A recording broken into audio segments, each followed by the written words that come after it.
Day 1 in Vietnam.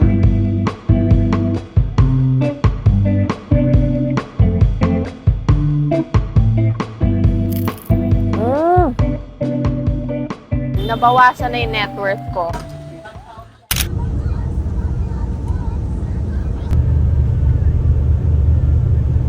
Guys, I'm done. 2 hours kong tiniis yung ihi ko. My goodness.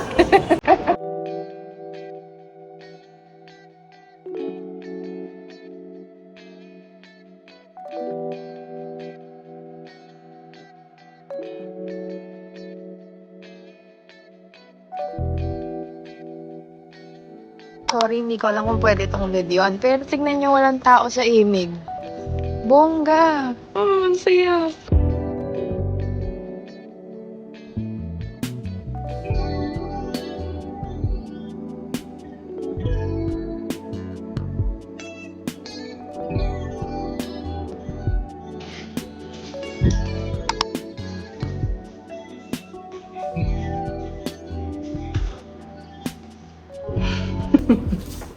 Gusto niyo yung... Gusto niyo yan? Gusto niyo yung angel na yan? Gusto niyo yung angel na yan? Nakauwi na din ako sa wakas. Diyos ko, Lord. It's currently 10:30 p.m. So, sa time natin, sa Pinas, 11:30 p.m. Kasi Ho Chi Minh is an hour behind the Philippines. So, 10:30 dito, 11:30 doon. Kaya bangag na ako, B. Sobrang haggard ko na. Inaantok na talaga ako. Maghihilamos lang ako. Tapos matutulog na ako talaga. Kasi antok na talaga ako. Sobra halata naman, di ba? Di ba? Good night!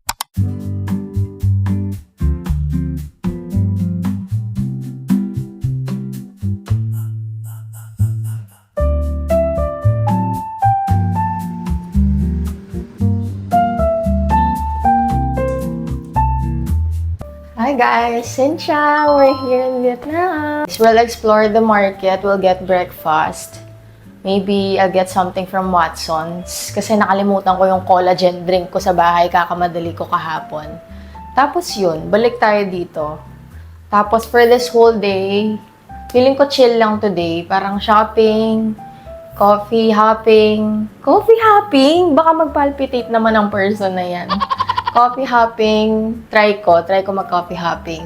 Tapos yun, foods, yun lang gagawin today. It's a very, very chill day today kasi I arrived late last night at ikukwento ko yun later, ang mga kaganapan, ikukwento ko later. But for now, let's get our breakfast. Let's go.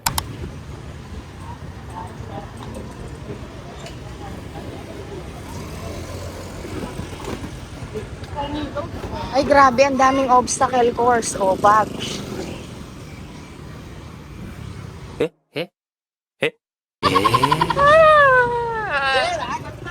Guys, nakita niyo yung obstacle course?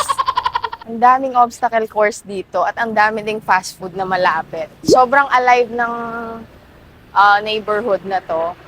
Kaya kagabi, naririnig ko yung mga yung mga motor, pitpit ng pitpit, pero meron, buti na lang, may mga, anong tawag doon, yung nilalagay sa ears? Ear bubble, ear whatever, na nagpo-provide yung hostel, kaya nakatulog naman ako ng masarap. Pero ang daming food dyan, no? Boosh. Oh. Diba? Lively. Masaya. What if dito na ako kumain? Ano to? Pa. What if? Wait lang. Parang 3 minutes pa lang ako naglalakad. Oh, meron ding doon, banh mi. Diba? Pero explore pa tayo. Wait lang. Oh, bugs. Explore pa ako ng medyo mga 15-minute walk, tapos balik tayo pag wala akong nagustuhan doon. Pero feeling ko meron ako magugustuhan doon, I'm sure na sure. Sobrang humid dito in fairness. Kahit kahapon, paglapag namin ng airport, ang humid niya hindi siya yung init ng Pinas. Ngayon, humid siya sobra.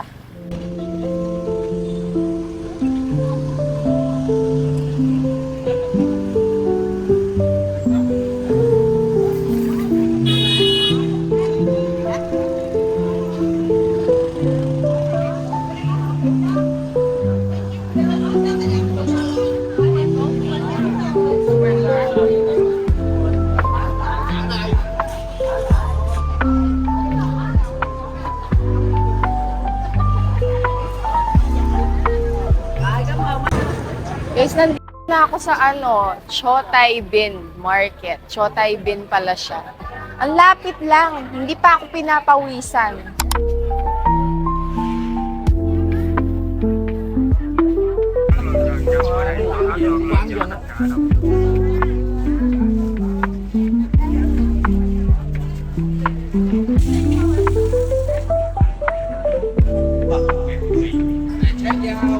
Guys, meron silang mga food dito, oh. Diba, bongga? Yes, ito pa, oh, ang dami. Bong. Food.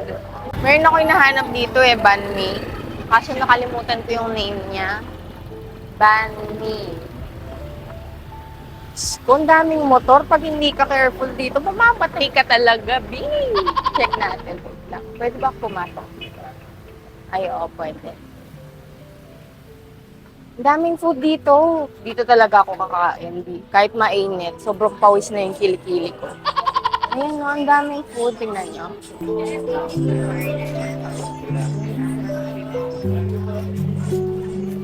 Ayan pa, oh. Guys, I think nakita ko na yung bagay na gusto ko. Ito siya, oh.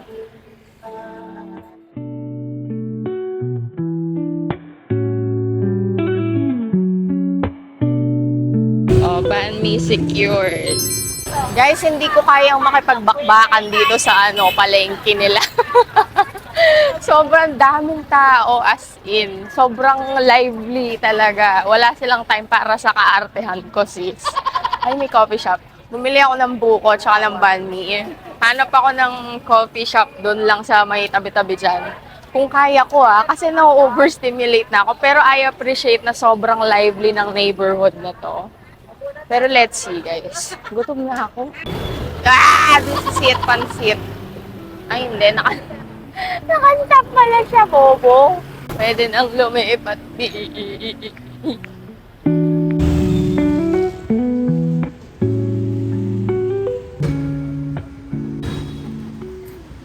Finally, nakalupo din ako.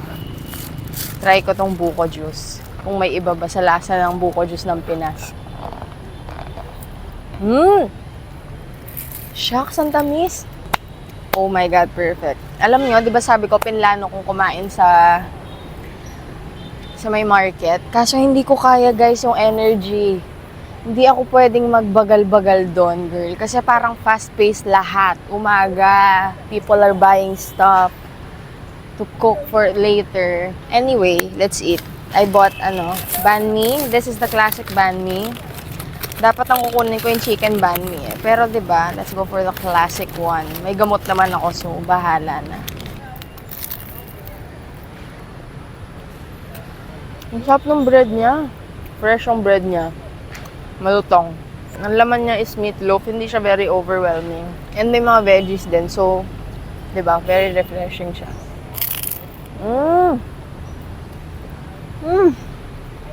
Morning narinig niyo yung crunch, 'di ba? ASMR yan. Try natin yung Cafe Suada. Alam mo, yung binilan ko dito, sa tabi-tabi, wala silang prices na nakalagay sa stall kung magkano yung binibenta nila. Tapos hindi ko rin naiintindihan kasi hindi sila nag-i-English. Kaya mag-a-adjust talaga ako. Binigay ko yung 20,000 dong. Sabi ko, okay na. Sabi niya, okay na daw. Hindi ko alam kung 20,000 ba talaga to. Pero try natin, baka worth it naman siya.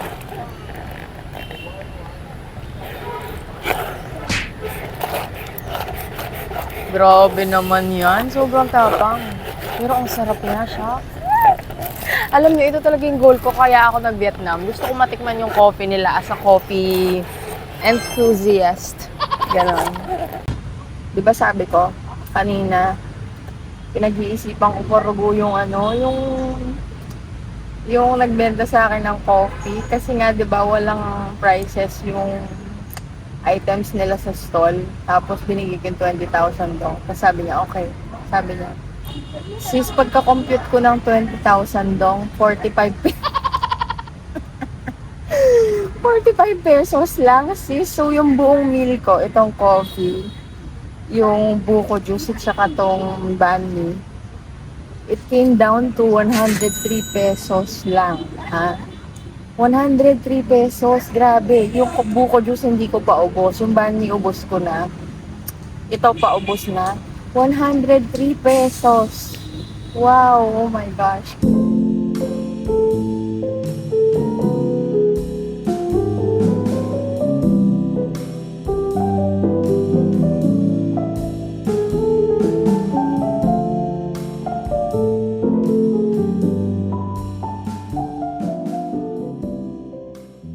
Hi guys, I'm back in my room. Nag-work lang ako. Let me tell you the story ng travel day ko kahapon. Kung nakita niyo sa videos, nag-commute lang ako. Hinatid lang ako ni Mick sa SM Clark. Thank you so much. Tapos, nag-P2P ako from SM Clark to NAIA Terminal 3. The bus fare is 430 pesos. Tapos, hindi ako nag-book ng ticket ko for that. Like, pre-book online, hindi ko ginawa yun. Doon na ako kumuha ng ticket sa bus. Doon na nila ako kinuha na ng ticket. It took me roughly 2.5 hours from SM Clark to NAIA Terminal 3. Lahat ng Genesis bus na sinakyan ko, on time sila. Pag sinabing 1:30 aalis siya. So, kailangan nandun ka sa bus station ng 30 minutes before the scheduled time ng pag-alis ng bus. Sa check-in, sobrang bilis ko mag-check-in. Hand carry lang yung dala ko, wala akong chinek-in. Tapos sa immigration, parang inabot ako ng halos 40 minutes. Isang tanong, isang sagot, huwag mag-overshare, be confident, yun lang. Tapos yung second inspection, matagal siya, parang nasa 30 minutes kasi the whole process ng from check-in to immigration to second inspection, parang inabot siya ng mga 1 hour and 30 minutes. Pero in fairness, mabilis na yun sa NAIA. Isa lang ang napansin ko talaga, guys, sobrang init sa NAIA. So, yun lang. Tapos, guys, ano pa ba? Yung flight is parang 2 hours and 55 minutes. So, almost 3 hours siya. Ho Chi Minh is an hour behind the Philippines. So, nag-arrive ako dito ng 9:30 p.m. So, sa time nila is 8:30 p.m. Surprisingly, eto ha, madaming haka-haka ito sa social media na pag Vietnam, mahaba ang pila ng immigration. Kasi nga, di ba, meron ding fast track. Actually, pinag-isipan ko din kunin yung fast track na yun pero hindi na ako. Kasi hindi naman ako mainipin. Ewan ko, nasasanay ako. Dati wala akong pasensya. Pero ngayon, parang humaba-haba yung pasensya ko. Kasi nga, pag nagta-travel ka, kailangan mo magbaon na madaming pasensya. So, sanay na ako. So, hindi na ako kumuha ng fast track service. Pero nag-offer sila dito. Pero ang galing kasi, yung immigration, parang 5 minutes lang ako doon kasi walang tao. Ang saya-saya ko talaga. Tapos, may dala akong dollars. Nagpa-currency exchange na lang ako. Basta paglabas mo ng arrival, yung booth 8, number 8, G8, B8, hindi ko alam. Basta doon ako nagpapalit. Hindi ko na chinek yung conversion. Basta pinapalit ko na lang para may cash ako. Tapos, yung SIM ko, eSIM yung kinuha ko sa Klook. Sana may Klook code tayo, no? Wala pa kasing 5,000 yung subscribers ko parang nasa 2,400 pa lang. Kaya please, mag-subscribe na kayo para may Klook code na tayo, di ba? Masishare ko sa inyo. Anyway, I booked it on Klook, yung eSIM ko. Ilalagay ko na lang dyan para alam nyo din. Madali lang naman siya i-set up. May instruction siya sa Klook. Tapos, yun, may data na ako. So, sinet up ko na yon a day before my arrival here in Ho Chi Minh. So, sinet up ko na siya. So, paglapag ng airport, in-on ko na lang yung eSIM ko, tas connected na ako. Tapos, Grab. Originally, ang ibubook ko dapat is Grab bike. Kasi nga, mas okay ako sa Grab bike, mas palagay ako. Kasi takot akong nagtataksi sa ibang bansa Lalo na, babae ako, mag-isa ako. 'Di ba? I need to be extra cautious. Tapos, hindi siya available yung motorbike nila dito. So, ang binook ko, yung car nila. Pag nag-book kayo ng Grab, hindi niya kayo pipick upin sa mismong arrivals area. Meron kayong pupuntahan na parking lot sa tapat lang ng arrivals area. Doon yung Grab pickup, lahat ng Grab pickup. Kaya sobrang traffic dun sa parking lot na yun Makikita nyo din yun kasi may instructions din sa Grab pag nag-book kayo. Pagbaba ko, dumating na kami dito sa baba. Pagbaba ko, sabi niya, you pay. Sabi niya, pay. Sabi niya ganyan. Sabi ko sa kanya, credit card. Okay, sabi ko sa kanya. So, gets niya na, charge yun sa credit card ko. Tapos, pag panik ko dito, nag-notify yung Grab na na-charge na nga sa card. Kasi, di ba, hino-hold nila yung payment hanggat hindi matapos yung ride. Tapos, pag-akyat ko dito, ang na-charge is 109,200 dong. Na originally, 98,000 or 99,000 dong lang siya. So, di ba, tumaas siya. Tapos, pagkakita ko sa card ko, kasi nakakonect yun sa credit card, ang na-charge sa akin is 450 pesos. Yun lang guys. See you later. Baka baba tayo ng mga lunch. Mag-work lang ako dito ng mga 3 hours, 4 hours. Tapos, baba tayo ng lunch. Hindi ko alam kung anong kakainin ko, kung pho or whatever. Let's see.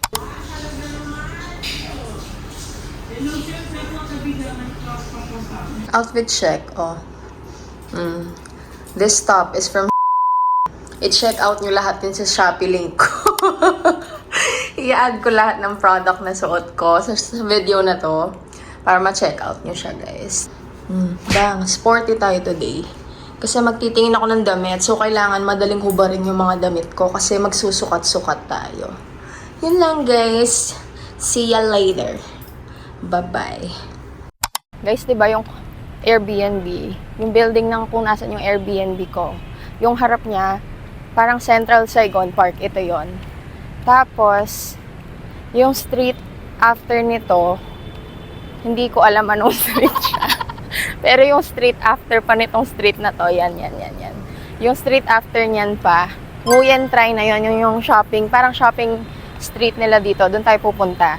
Doon na din ako magla-lunch, magtitingin ako ng mga damit. Tapos yun lang, coffee, yun lang, very chill day, diba?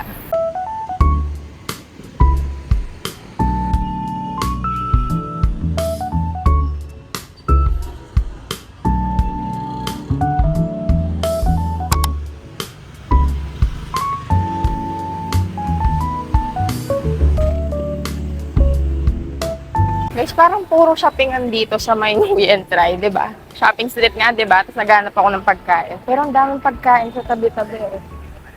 Sagasaan niyo. Oo. Kailangan kong kumain. Kakain muna ako. Kailangan ko i-fuel yung katawan ko para makapag-shopping ako, 'di ba? Guys, hindi ko alam kung ano 'to. Nakita ko silang nagpi-picture kaya nakiusyoso ako. Yung ang daming pagkain dito. Yung mga maliliit na alleyways na 'to. May pizza. Nakita ko na din yan sa Google eh. Ano to? Apartment. Check natin. Ang cute! Sana all. Sana all. Sis, kakausyoso ko. Gutom na talaga ako. Anong petsa na? Anong oras na ba? 2 p.m? Shit. Kakain na talaga ako. Yan ang number 1 priority ko ngayon. Kakain na talaga ako, promise.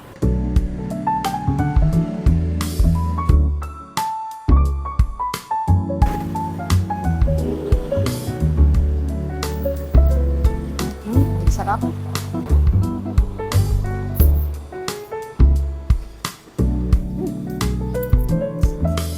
Guys, day 1 in Vietnam. Haggard ka agad. Tignan mo yung itsura ko. Sobrang asim ko na ng kilikili ko, babe. As in.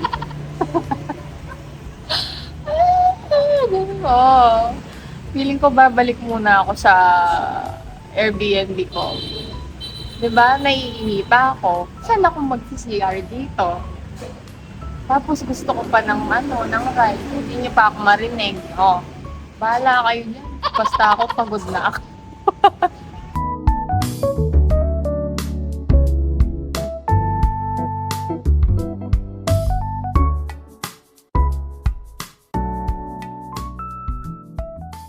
Sobrang haggard ko, be. Bumalik na ako sa condo, ha? Bumalik na ako sa condo kasi pawis na pawis ako. Ang bigat ng bag ko. Hindi ko alam ba't dinala-dala ko pa yung laptop ko. Tapos na ako mag-work kanina. Anyway, magsi-CR lang ako. Tapos balik tayo ng Nguyen Try. Ang laki ng kalamansi. Oh, di ba bongga? Tinatamad ako mag-microphone. Pero alam niyo yun, yung mga tourist attraction para sa akin, yung mga malalaking kalamansi.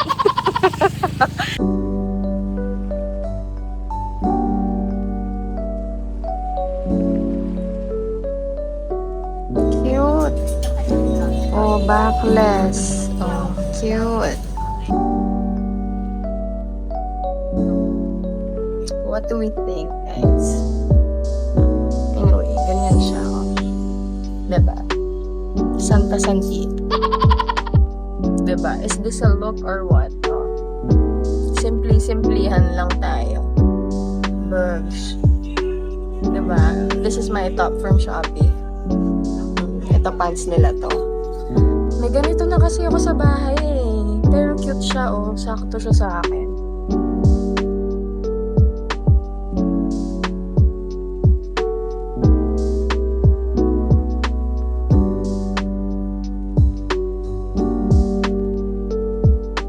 Cuties! Oh, buy ko na yan.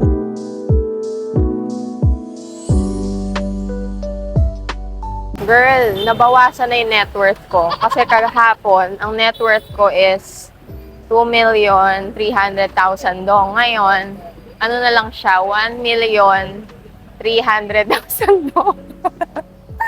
Pero ang mura kasi ng mga damit eh. Ang mura ng mga damit. Mas lalong mura yung food. Problema ko lang talaga yung Grab sa credit card buisit. Yun lang. But everything else, mura! Guys, ito nakita ko na kanina. Para siyang Brandy Melville. Ganon. Ganon nakatake niya. Tingnan nyo. O, diba? Brandy Melville. Tinatamad akong magsukat. Ganyan na lang.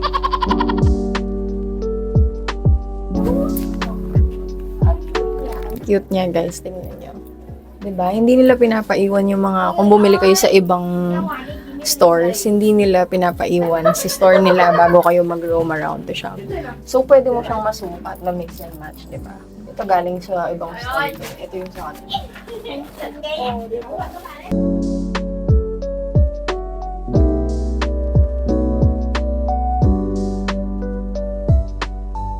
Okay, so, ang ganda niya.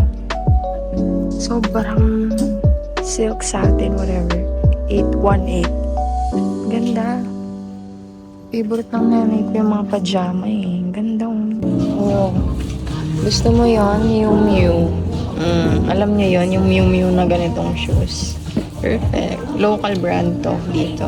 Kailangan ko yan sa Dubai. Sex bomb. Round, I don't know. Get out.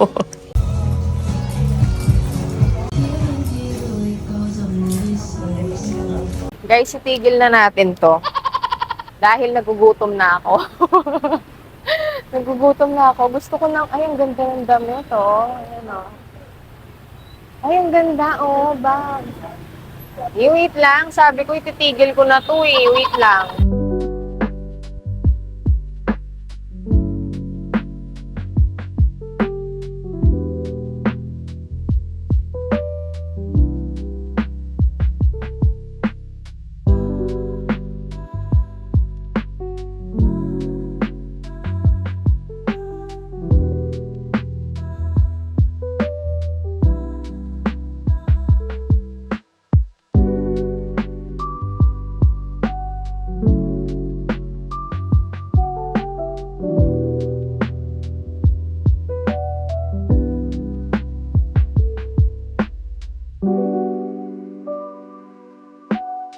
Yes, tapos na ako.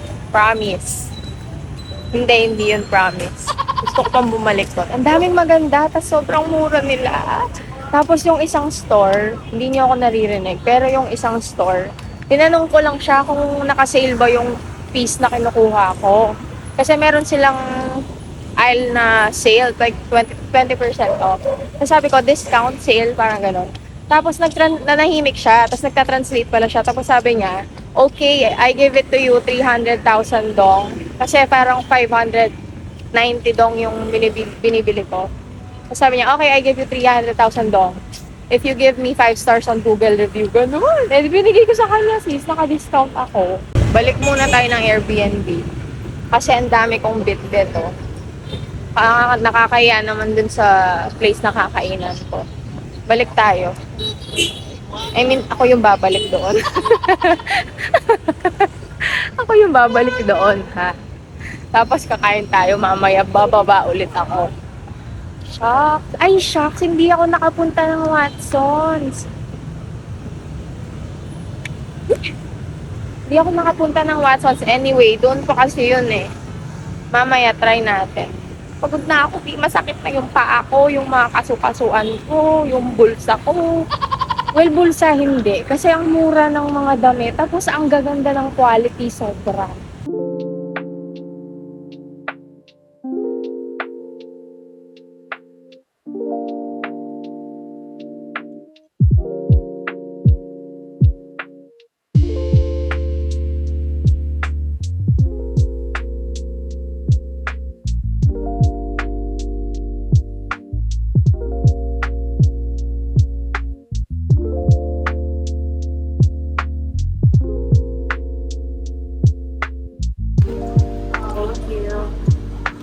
Yummy.